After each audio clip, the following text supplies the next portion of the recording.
You have to let her in. Oh. Hey guys, sorry, I can't hear you yet because I'm just connecting my earbuds. Oh, no worries, no worries. Luckily, we can hear you. Now I You were a little worried can. about that.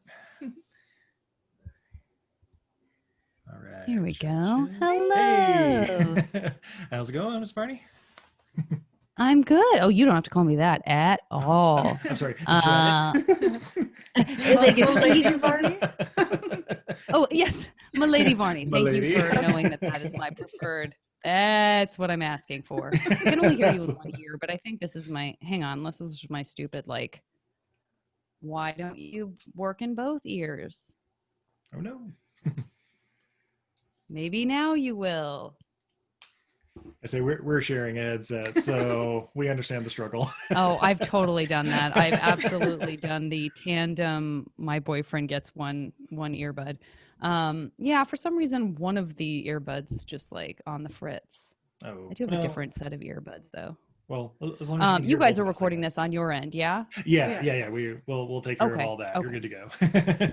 Okay. Maybe I'll just leave this one in, and I can hear you. And if it decides it wants to work, great. Okay. Nice. Thank you so much for taking time out of your busy schedule. My pleasure. My pleasure. Look, there's my closet behind us. Usually I close that door, but clearly I forgot to. It's like, oh, what you got back there? Now, say we This have is our a lot of colors. For our bed, so. Yeah, there we go. Otters. Oh, great. Yeah. Great. Yeah, that was our wedding gift. Yep. Oh, nice. Have you seen our wedding Very invitations? cool. We make a lot more sense, but yeah. Oh. We dressed as otters because So we wanted many to be backstories. Yeah. Did you say otters because you wanted to be classy? Yep. Yeah, for our wedding invitations. Listen, you don't have to. Listen, let me go ahead and just show you my tape dispenser. I see that's going to be necessary. Oh my God, that's amazing. That's just a, and by the way, that's just a gold patch that I puttied on. That's so amazing. Because they like starfish. So you're among friends. Excellent. Well, again, thank you for joining us. I guess get started. Might let us know, like, kind of like where you grew up, what your family life was like. How Janet Varney began. Oh my heavens. I'm closing my mail out so that things don't run slow on you. I am from Tucson, Arizona. I was born and raised by two parents, one of whom was an atheist and one of whom was a Mormon. So their marriage did not last very long. And I mean, it lasted a good while, I should say. It did not last very long after they had me, really.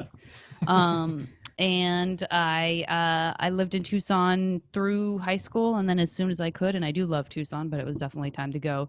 I went to Northern Arizona University because I had an in-state scholarship to like any state school.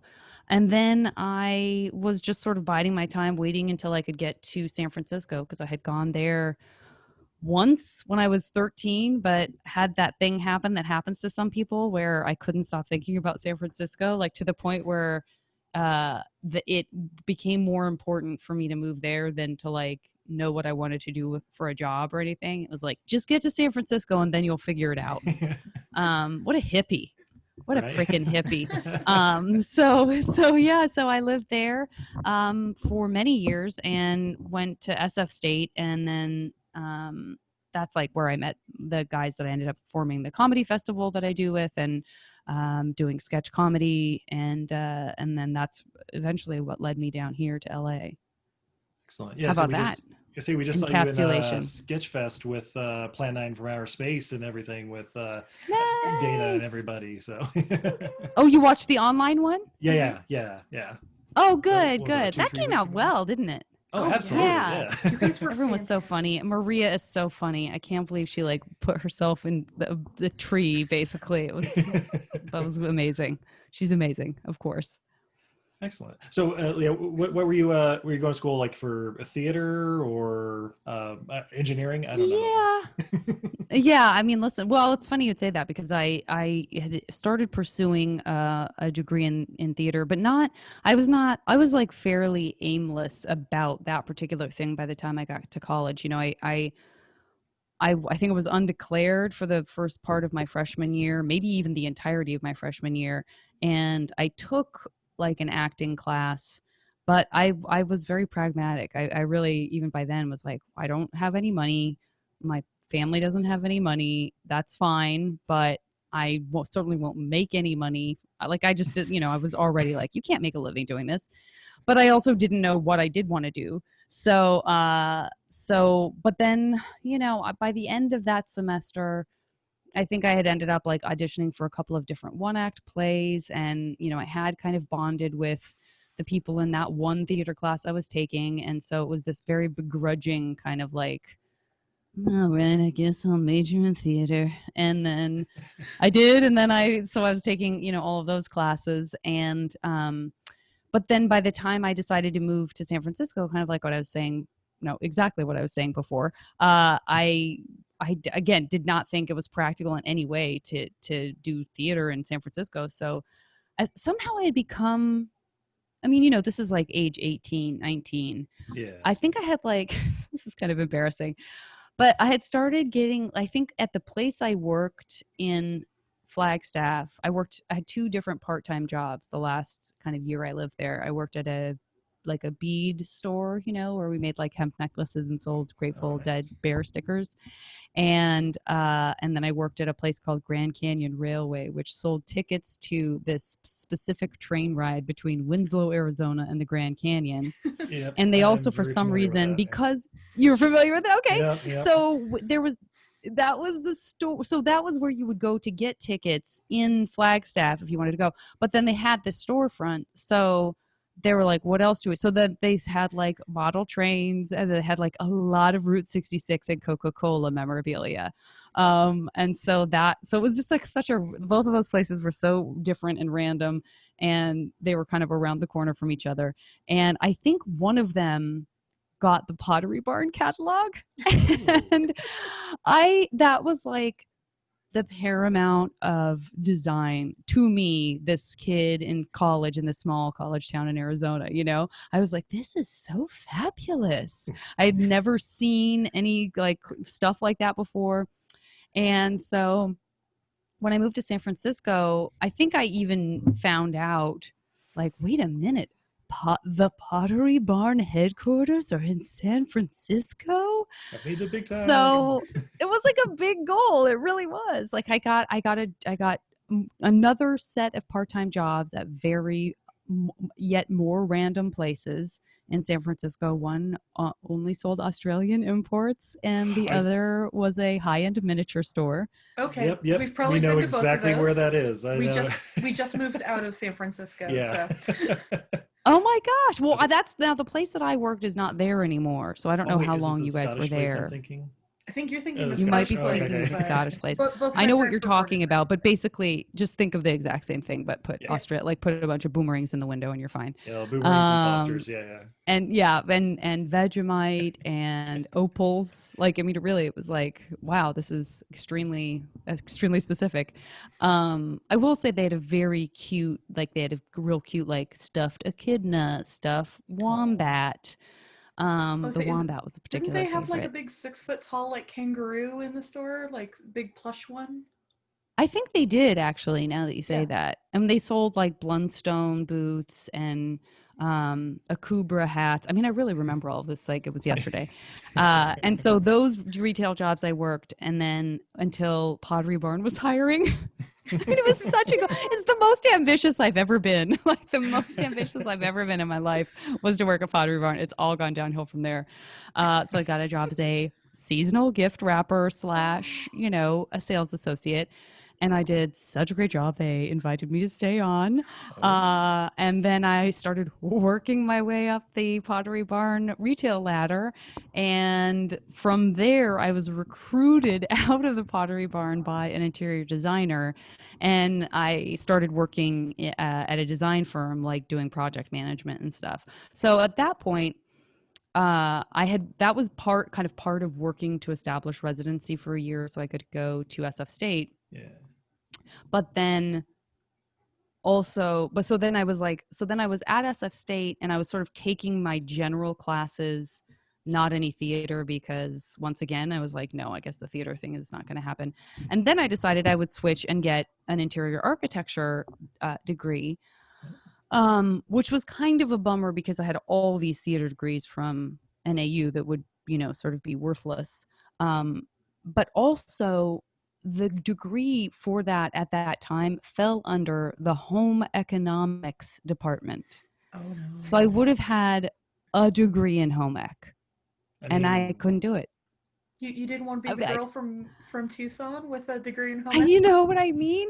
Like, I just couldn't do it. I was like, I can't. People are going to tease me relentlessly for the rest of my life. I can't do it. And then at that point, I think I must have just made the decision to go back at, like, I was like, okay, well, I guess I'm going to continue with my major in theater. And so I continued doing that. And I really did fall in love with the program in a way that I didn't think that I would. And it was because I had done all of the performance stuff like a greedy actor when I was at NAU. It was just like, oh, what are the acting classes? And I had put off the set design and set building and theater history and all of those classes I had not gotten around to. And it turned out those were the classes I completely loved. And they actually weirdly did dovetail in with this kind of like interior design stuff that I was into. So I'm really glad in the end that I did study theater for my bachelor's, but even still, I was like, no, I'm on a kind of a career track. So I'm sort of getting this done, but I'm also working, and this is where I'll, go forward. And so I was working as like a buyer for this home furnishing store called Filamento, which was at Fillmore in Sacramento. When you guys left, it would have been, I think it was like a mud pie or something. It's a 2-story, it's next to Browser Books. It's like a 2-story white, like kids stuff. And then you go in and there's a mezzanine that wraps around the top that has a lot of like baby clothes and stuff. That's where the store was. Okay. And we ended up closing the store because the owner retired and didn't want to sell it. And so kind of within this like nebulous year of the store closing and me not knowing what I was going to do, and during school having met these guys that I ended up forming the comedy festival with, a bunch of stuff just kind of shifted and took a different shape. And I ended up we got scouted for like, by Mad TV, who was looking for new cast members, and we got invited to do the HBO Aspen Comedy Festival, and so that sort of was the, I don't know if you guys have had this, but I have definitely had some of those like very dramatic transition years where sort of everything changes all at once. And I ended up going down to LA very, very begrudgingly for a pilot season. Like coaxed down by these managers who had seen me in Aspen and were like, come on, you're pretty and you're funny, like come on down. And like any good San Franciscan, I had been conditioned to loathe all things Los Angeles. And so when I went down there, but I did have some very, very close friends who were there, and they were in Koreatown, and I stayed in this beautiful like quadruplex that, was in still a sort of, decrepit neighborhood that was one of the first places that someone had kind of flipped and turned into a rental units. And it was just stunning. And there was something really weird and magical about that experience, partially because suddenly I went from having all of these adult responsibilities to someone being like, okay, your job for today is to put on a short skirt and go to these 6 auditions. Like I couldn't, it seemed so silly. It was like, so I kind of felt like I was on a weird vacation, or like I was trying someone else's life on, and I wasn't taking it that seriously. And then I started working, and then I was like, oh shit, this is what I want to do.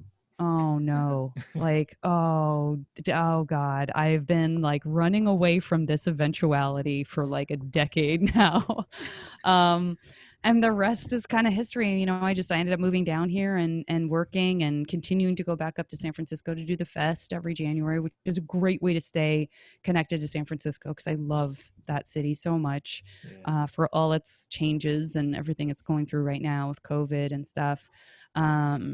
So yeah, like I completely just bought into what is great about LA, which includes like, I think the thing I had I had thought was it's gonna be so fake, and it's all gonna be about how I look and how much I weigh and this and that. What I hadn't taken into account was the thousands of wonderful, talented people who come here and who were part of the comedy community and doing their own thing and making stuff and getting together and making each other laugh. And so it really was like, oh, it's, this is where all these great people are. And that changes everything. If that's what you focus on in your whatever community you become a part of, then it doesn't matter the business side. I mean, it's important obviously to make a living, but that doesn't have to be front and center in your life at all. So that's been a really great thing to kind of find out and continue to learn over and over again as I do different shows and meet new people and stuff. And when it takes someone like Dana, who I just met through the comedy world, and we ended up becoming so close and doing Stan, and now, finding ways like, how do we still do stuff? How do we still play together even if, the job goes away? Mm-hmm. Nice. And yeah, with everything going on stuff right now, like obviously you guys are doing like the virtual online shows where, taking people from 12 different locations, mostly in LA, I'm sure, but just kind of coordinating all that. How is it like behind the scenes putting something like that together? I mean, it's good. It's definitely, I think that's a thing that has been kind of fun about all of this, is that, you're right. Most of the stuff does happen in LA, but realistically, people can be coming from wherever they are. Like, and I shouldn't even say that, because I do the Thrilling Adventure Hour stuff as well, with that whole gang. And like, the last show we just did, Mark Gagliardi was doing it from Rome. Like, he got up in the middle of the night to do the show from Rome because he's there shooting Blood and Treasure season 2. I don't know if that got shut down. Hopefully it didn't. But they had figured out a way to get all the COVID stuff taken care of, so that they were being really safe.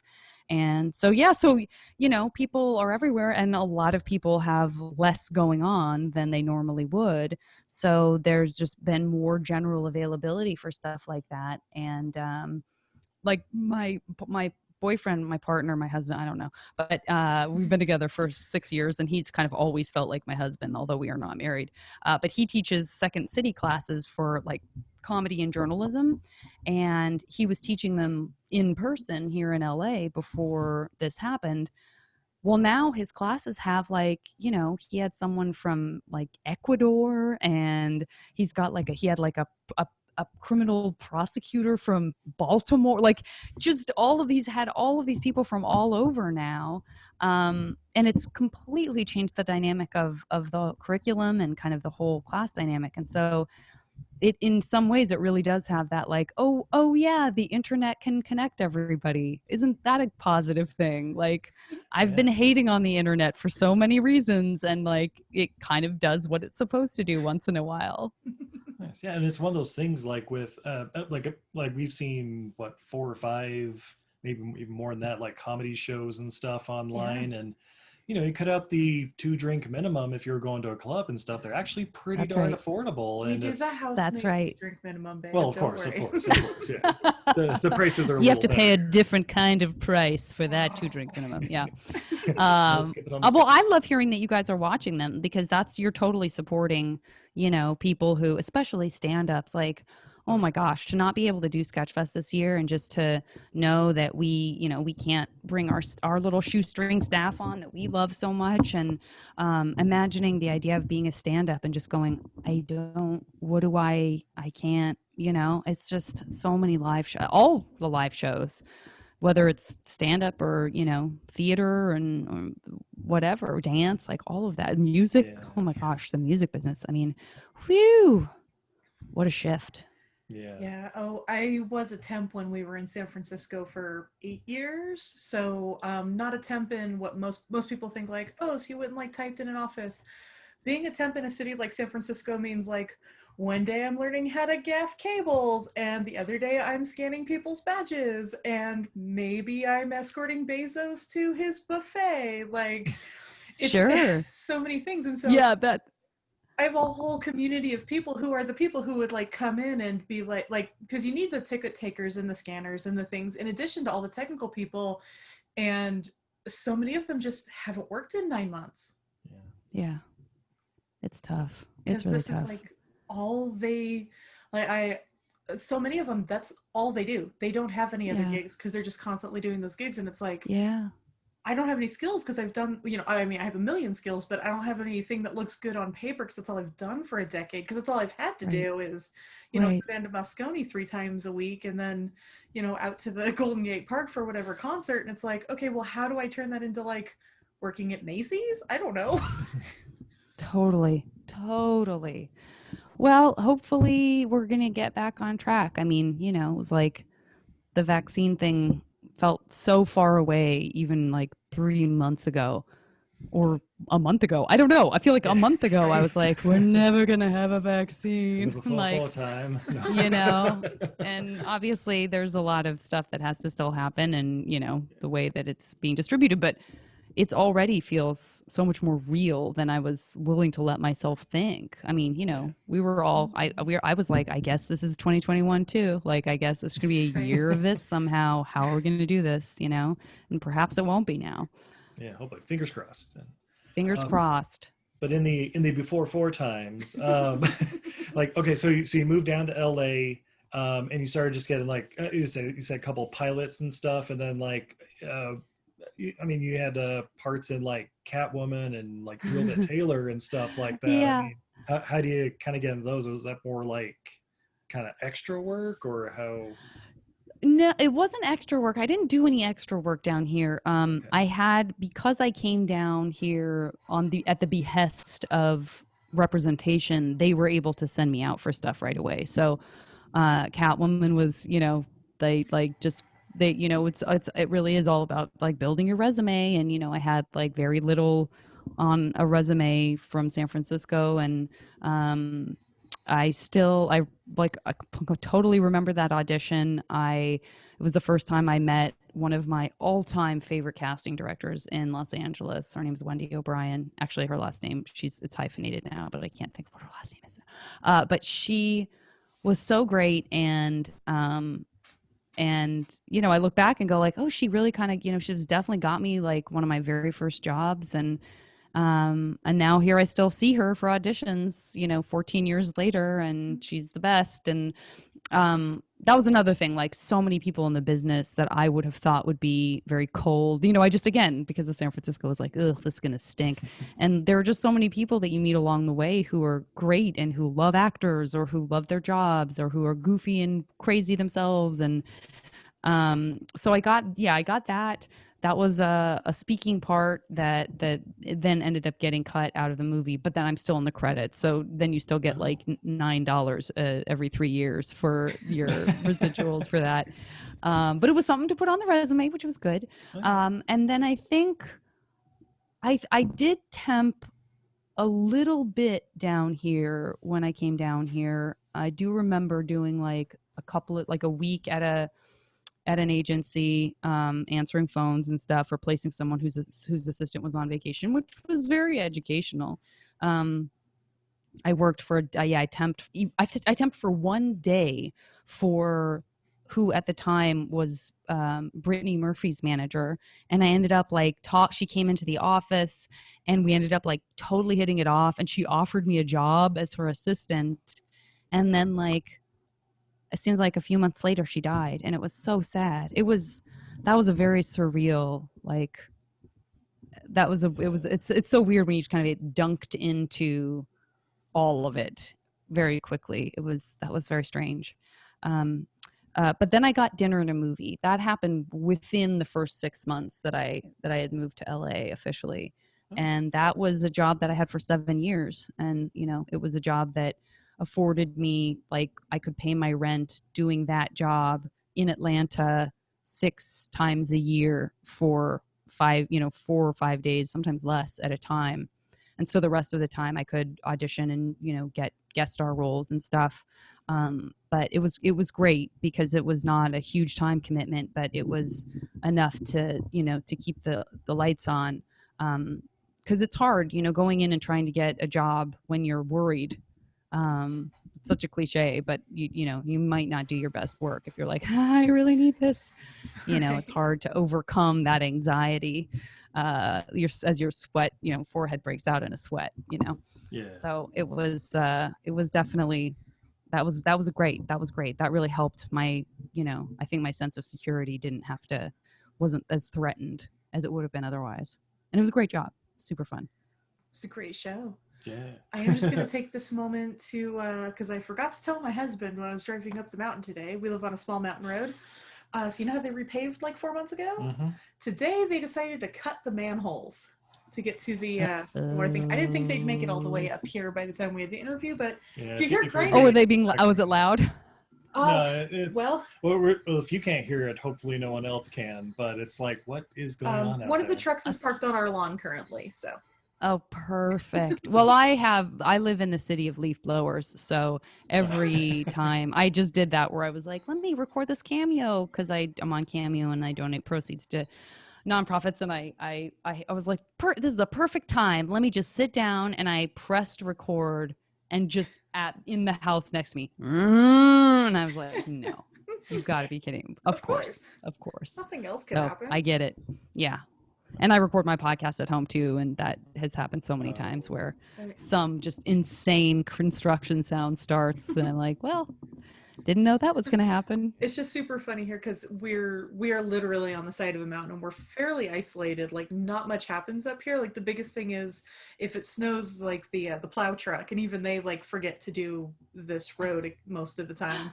So when something does happen, it's like, you haven't done anything in 5 months. Why today? As soon as I hit that record button, though, there you guys are. Of course. Wait, so where are you guys that you're up on the small mountain road?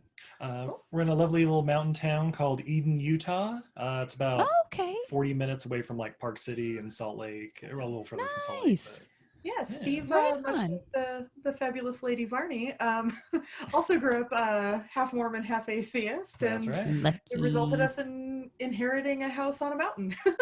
How about that? I was gonna ask. You always want to ask if it's Utah, and I always feel like it's okay if I ask because I have family in Utah who are Mormon. But well, that's really cool. I love Utah. I really do. It's not bad. It's a beautiful. It's a beautiful state. But that's about it. Yeah. No, I just had a conversation with our termite guy because on top of everything else, of course, you would have termites in 2020. But he was talking about we ended up getting this like endless conversation about politics, and I loved it because it became clear that he's like, I consider him now like my counterpart on the right, which is to say he's totally open and respectful and non-judgmental, and like, now I'm just patting myself on the back. But point being, neither one of us, like, we were both like listening to each other, and he had voted for Trump the first time around, but he had just voted for Biden, but he was like, I don't know anything about Joe Biden. I just hope he does an okay job, and And it was I felt such hope, but he was talking about how he's a Christian, and that reminded me that like of how disappointed I was that Utah went red. I just was like, not this time, guys, not this time. Well, the thing is, Salt Lake City County, though, where the college is and where half the population was blue. Mm-hmm. When I was a kid, it was like 90% Republican vote, blah, blah, blah. This year it was like 58 to 35. Yeah, it was 55. That's good. It's turning. It's getting a little turning, in there. Well, I just thought Romney, I thought if ever there was a time for the conservative Mormon population to go, no, we're gonna do this other thing. Overall, I thought maybe there was a chance, but we're the state who only just got a mask mandate Sunday and a half ago. Yeah, like a week and a half ago. So yeah, that's intense. There's room to grow. Many of us were already wearing our masks as per the CDC, but the governor only just made everybody do it. Yeah. That's one of those things where, it's like, we don't know. Yeah. It's a weird time. There's no one, like, there's so much you can still do. and just have a mask on. Like nobody, Yeah. it doesn't have to move into the lockdown state if people are just doing 50% of the you know what I mean? I just like Yeah. Yeah. it's Oh, just it's a bummer because it feels well, like no, with I go winter to coming, I'm looking PT. forward I'm to it. Keep my face Oh, warm it has when I'm helped. Right? outside. I Even mean, totally. Yeah, I've enjoyed putting my mask on when I go for a walk at like 6 in the morning and it's dark and fairly chilly here. I'm like, good thing for this. I don't have a Yeah. red shiny cold nose right now. and one of those things like, yeah, I enjoy dressing up like Scorpion from Mortal Kombat and doing everything. That's right. I mean, sure, it puts fear in others, but I'm okay with that. That you I, got sh- to be okay with it. That they'll adjust. I should also mention Steve's 6'8", Oh, so yeah. he's like 2 inches taller than a door frame. So he Got it. already Got instills it. fear where he goes places. Yeah, it's hard to blend in. I have a couple of friends who are that tall, and it's hard to blend in. Nice. But I All think right. it's a good thing. Well, okay. So how'd you get Korra? Like, how did that Yeah, come to I be? just auditioned. Yeah, I just auditioned. I got called, I got called in to audition with, however many other people. And they just kept bringing me back into this kind of callback process. But I never thought that I would get it. I never thought I would get it. Yeah, I was gonna ask, like, I had you couldn't done it believe it. before, like any voiceover stuff or voice A acting? little bit, not very much. I mean, I had done a pilot for Nickelodeon that didn't get picked up. Um, and I had done, I mean, I feel like I had done, like I did I did a part in a really great stop motion, like paper puppetry movie, but there was just like a little thing here. Like in San Francisco, there was like Blue Mountain greeting cards. There were these animated greeting cards. I had done some voices for that. I really didn't have any significant animation experience at all. And so, yeah, I just was so lucky that Mike and Brian, felt I had a quality, Excellent. or whatever it was and that was the other thing is I never thought it would be something as serious as, I thought, oh, if I get anything, I'm going to be like, it will be like a SpongeBob type situation where, I mean, God willing, I mean, that's an amazing, that's an amazing long running money making machine. But, I just was like, oh, it'll be some wacky voice that I do. And then lo and behold, the first kind of, significant job I get, they're like, no, just your voice. So, and by the way, not that funny. Just a And hero what of an a honor. generation, Yeah. I mean, I know I definitely was, I did some of my most serious grounded acting as Korra, and that was, a total privilege. I could never have expected that. Nice. And how does it compare to, like, like live action acting? Like, is it like behind the scenes? Are you still like, using your hands, motion Yes, things out? Yeah. 100%. I knock up against the microphone and like it's ridiculous. Like It's very spin unprofessional. kicks. Yeah, no. I mean, it's very tempting. It's very tempting. I didn't know really how to, and I still don't. I mean, I don't. Yeah, it's hard to separate yourself to where you're just totally still and then you're making the sound of, XYZ happening. There is a super huge temptation to be more mobile than you really should be. So I've gotten better over the years for sure. But yeah, I mean, it's great. It's so different. They're so different. It's almost like it's just, I mean, truly feels like it is a different medium. I wouldn't want to give up either. I would not want to transition, I don't think, into never being on camera again, because I'm just so used to that process. And it's just a different level of like immersion and interaction. And I love working with crews. I love crews. I just love that whole experience. I just finished this live action, it's like a sitcom for Netflix that we were able to thankfully complete shooting last month. And I just, it was so great to be, even though everybody was in their mask and face shield and no one could hug or touch or, eat together. Like there was certainly a lot of restrictions in place, but it was just so fun being back with a big old family of people who would never know each other otherwise. And that's not that you don't get that as much in animation, even if you get to record with your whole cast, you have like one sound guy and then, a couple of like, maybe the creators and then the cast. But I like the big old passel of like the grips and the electrics and I mean, I just love that. So. all coming together and making something magical, you know. Yeah. I'm a real team player. Nice. And then of course, since then you've been in one of our favorite shows of all time, Stand Against Evil. Now available on Amazon Prime. If you want to buy all 3 seasons, I highly recommend it. Oh, that's good to know. Yeah. And how did that all come about? Obviously, you met Dana. I'm guessing through like Sketchfest and the whole San Francisco scene, or Yeah, I met him through the LA comedy scene, I think. Oh, LA, just okay. just from I think we really got to be great friends when we both ended up, we already knew each other for sure, but we hung out a bunch at one time. We did Bridgetown Comedy Festival in Portland. We ended up flying up at on the same flight, and we just ended up hanging out that whole weekend. And then we just stayed great friends from then on. And so, yeah, he had told me that he was writing this. Well, I think he told me he was pitching the show to IFC and that he had always written the part with me in mind. And I said, great, enjoy your time making that show without me, because that is not the first time someone has said, I'm writing something that's just for you. And then the network's like, oh, no, get someone famous. we need a Janet Varney type. How about Janet Varney? Yeah. Oh, No. I said type. Yeah, so that all ended up, that worked out. They picked up the whole show, and because they don't really make pilots, they just go, okay, they buy scripts and then they say, yes, we want to make all of these.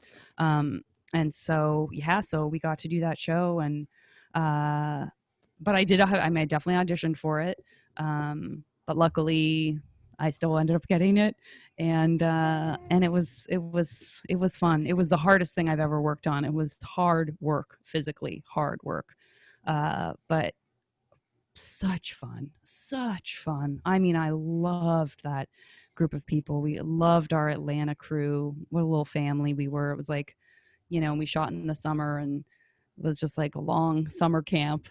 Got to shut off all the generators because there's a lightning storm again.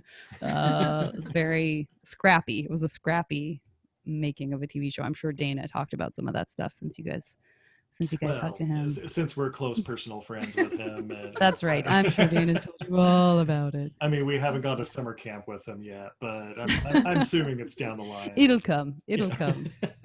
And yeah, you were saying that was like one of the hardest roles. You're insanely athletic in that whole series. Like, was it just like doing the stuff like crawling in and under and around stuff, and you appear to be running in 2 out of 3 scenes, or was it like, were there other things of it, or was it just being the main lady, or? It was definitely all of that. It turns out that just being outside in Atlanta in 100% humidity, 100-degree weather, wearing like polyester pants that don't stretch, and then a gun belt that has all the real stuff in it. I mean, my appreciation for law enforcement transitioned to a different kind of appreciation, because I was like, I don't know how you walk around. Like, I don't know how you just get up and put your clothes on and still leave the house in Georgia in the summer. So that in itself was hard. And then, it was very physical, and I had an amazing stunt double who was a total badass, but she didn't have to do that much. I mean, sometimes she would be there and she would like teach me how to do something. I really liked doing as much as I could. So there weren't a ton of, if it was a thing where like she had to get thrown across a room, like definitely they wouldn't let me do that. And it was very smart of them not to. But in general, it was all super, I get it now. Like, I had never even been positioned to need a stunt double in anything I'd done before. And I think I'd like kind of scoffed at the Tom Cruises of the world, going like, oh, do you need to do your own stunts? But when you're in that world and you're playing a character who would do those things, there is some part of your brain that's like, well, I should just do this. Like, if Evie's going to do this, then I should just try to do it.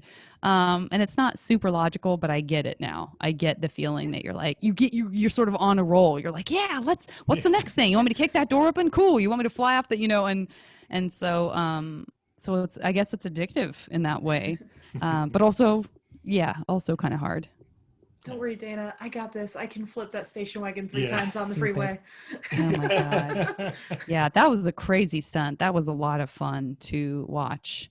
And Deborah Baker Jr. and I had really wanted to watch it from the woods where everyone else was, and they were like, no, you can't, like, that's just, we just want to be super safe because we can't replace either of you if something happens, so you have to wait in this van, this safety van, like down the road, but we'll, you know, show you it afterwards or whatever.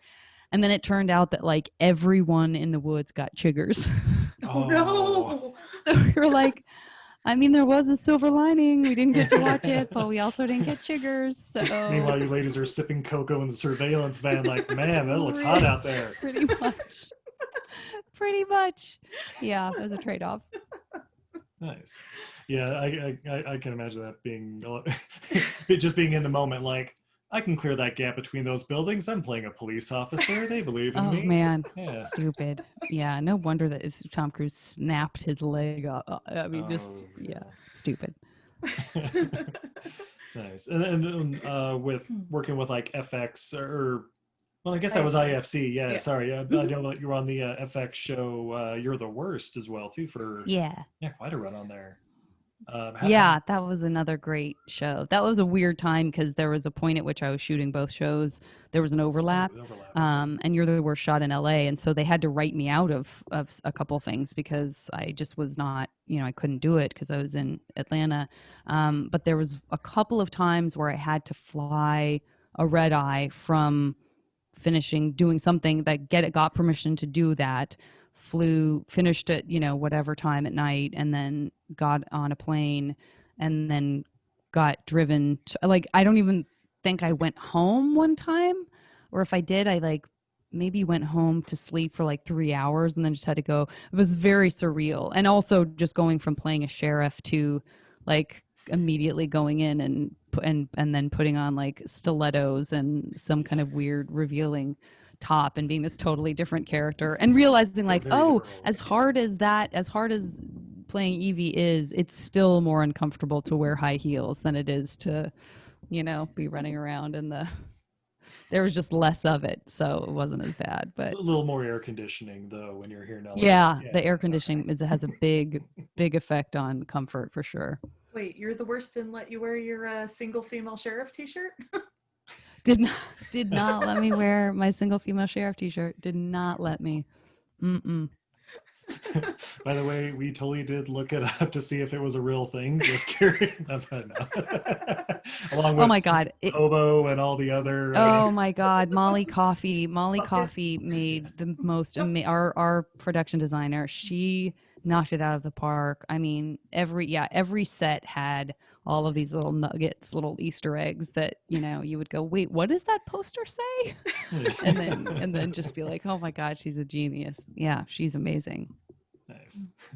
Okay, and I saw this on your IMDb page, but I haven't seen it. I'll tell you that right now.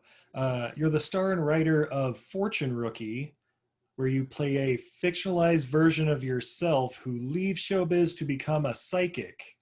Yeah, highly recommend you watch it, guys. If you like the other things that you like, I don't see how you wouldn't enjoy Fortune Rookie. It's a pretty quick watch. I mean, it's about an hour total, but it's just broken down into little short episodes. But the cast is insane. I mean, we just got so many fun friends to come and hang out with us and do silly stuff. Yeah, you can definitely watch that. That was a total joy. It was just a fun thing that IFC gave us money to make, and I was so happy making that. That's a whole other level of fun when you know that you're writing for a friend and you know that whatever you write is going to be so much better when it's, you know, coming out of their mouth. And it was just great. I just had a big fat smile on my face every day that we shot that show.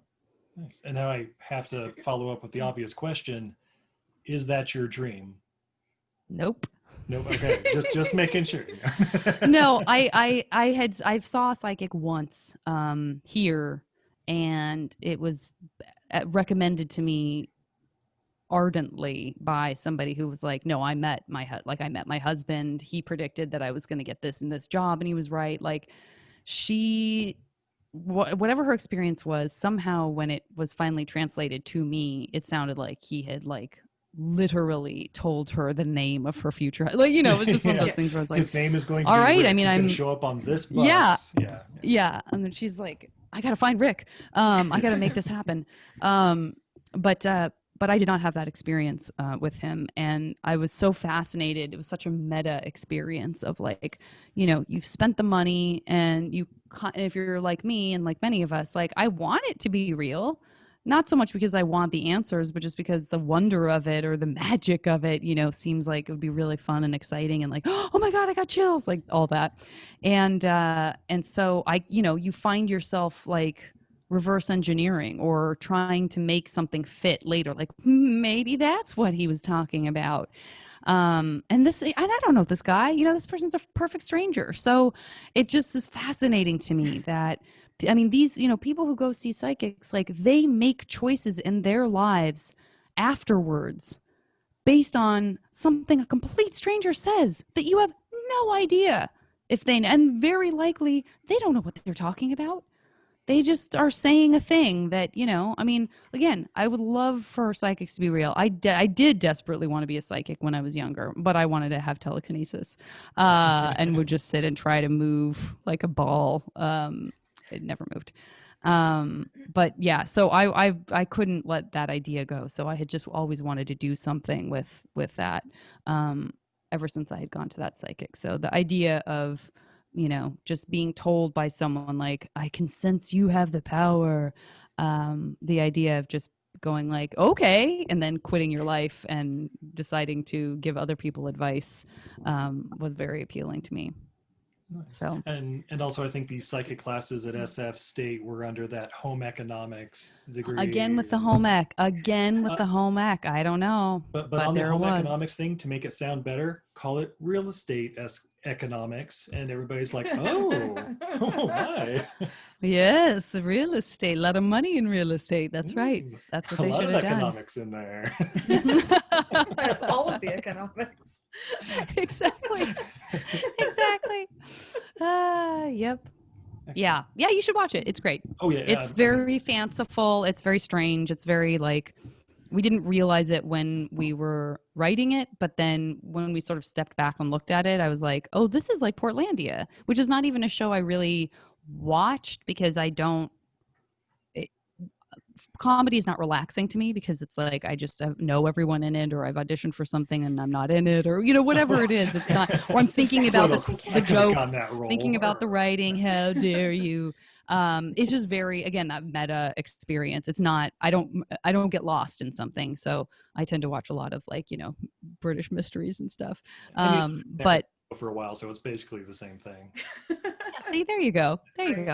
But yeah, so it's just a strange, it's a strange, sort of mythical LA filled with weird characters, and we have like we have some stop motion animation in it, and lots of great faces, and there's a sort of undercurrent theme of James Roday, who's the star of Psych. Yeah. I did a couple episodes of Psych, and we had become friends, and this is all real life. And so when I was writing this, I had the idea of, like, James getting mad at me for claiming to be psychic because he was like, that's my thing. Yeah. And so I said, will you come on the show and be angry with me that I in my real life am claiming to be a psychic? You're mad because in your TV life you're a fake psychic. Like, it's just like very meta. It's just very meta.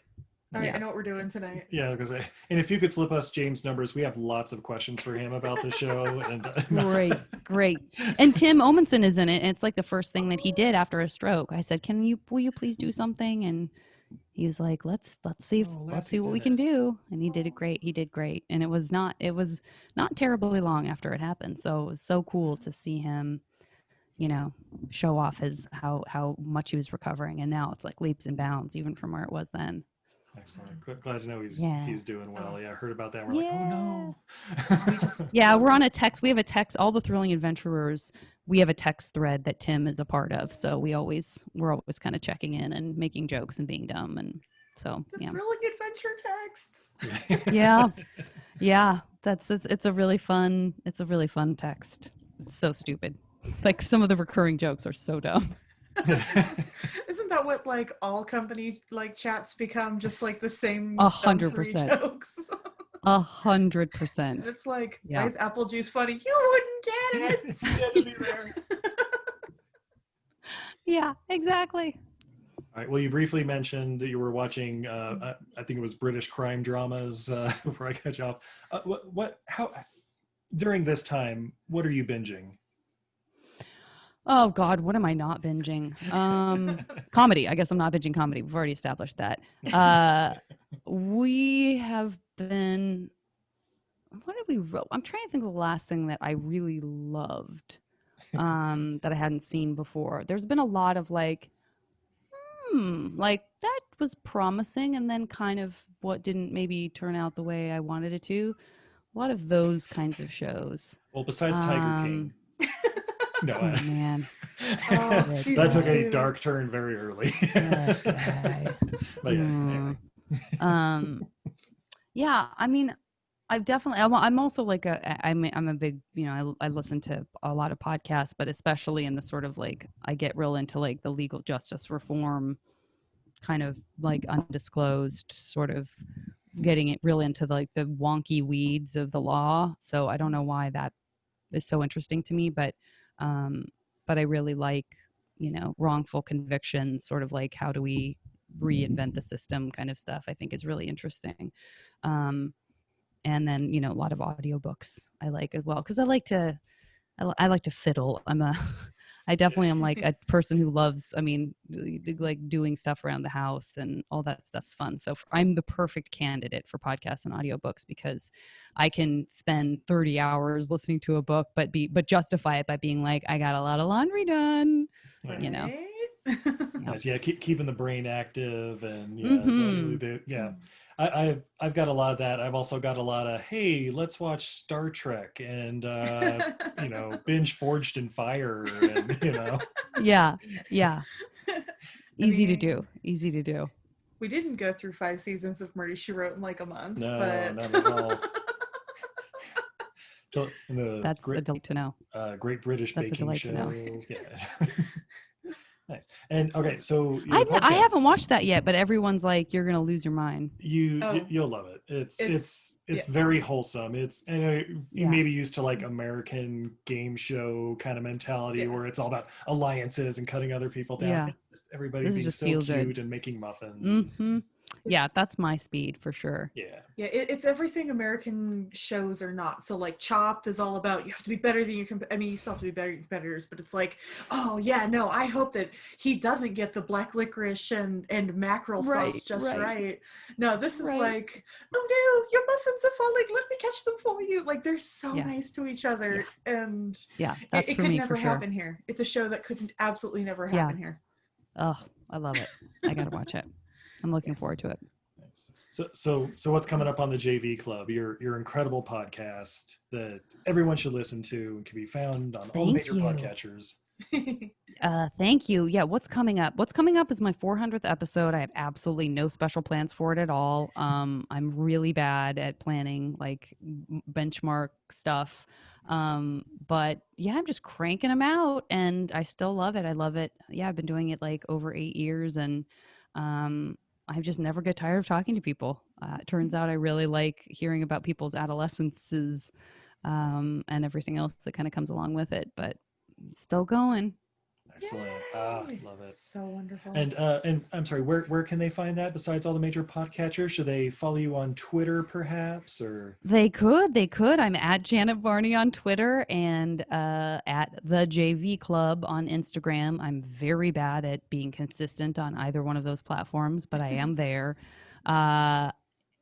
I only recently found out that there's DMs that people can send you on Instagram. I have never looked at them and I never will now because I opened it was like, oh, there's just thousands of messages on here that I've never seen and I don't have time. Like I can't go through them all. I just can't. So and cleared. That's a message I'm gonna have to put on my on my page. I'm gonna have to be like, guys, I won't check my DMs. It's not personal. I just suck at this. but yeah, so those are the places I am. And yeah, and the podcast has its own site, dothe.jvclub.org, that has like all the archives of all my episodes, and it's wonderful. My friend Chris runs that site, and it is 1,000 times better than it could be if I were responsible for it. Excellent. And of course, for our podcast, it's called Everything I Learned from Movies. Are there any lessons that you have learned over the years, or any nuggets of wisdom that you would like to share with others that maybe just in general, or maybe looking to get in a similar path?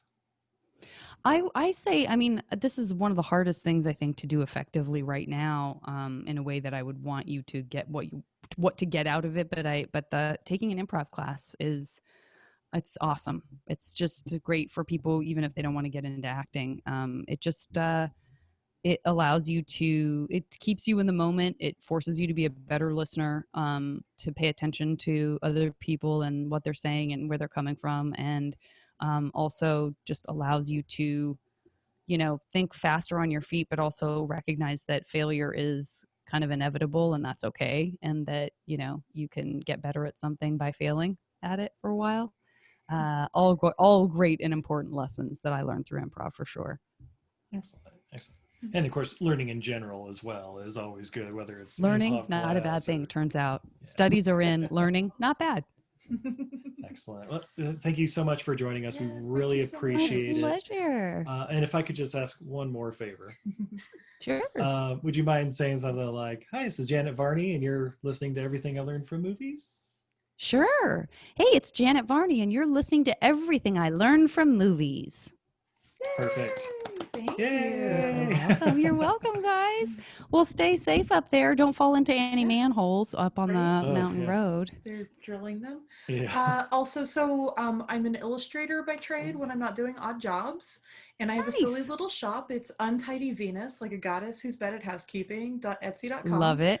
Love it. For being a guest, I would love to send you a little something for free. So feel free to look through the shop. Let Steve know what you'd like, and I will happily send it out to you. What a surprise treat at the end. I will write that down right now. I will go there right now. untidyvenus.etsy.com. Great. I'm headed over there. All right. Thank you so much for taking the time Thanks out. again, guys. That's super fun. Thank you, my lady Janet. We really appreciate it. You're welcome. If I may, I will be spending time with my otter tape dispenser in your honor. If you ever find yourself in Utah, feel free to hit us up. We can show you around Eden that doesn't even have a stoplight. No. We also have a dinosaur park. Oh, now I'm interested. Sculptures. Yeah. Very good to know. All right, y'all. All right, thanks again. Thanks. Bye. So sweet. Yeah.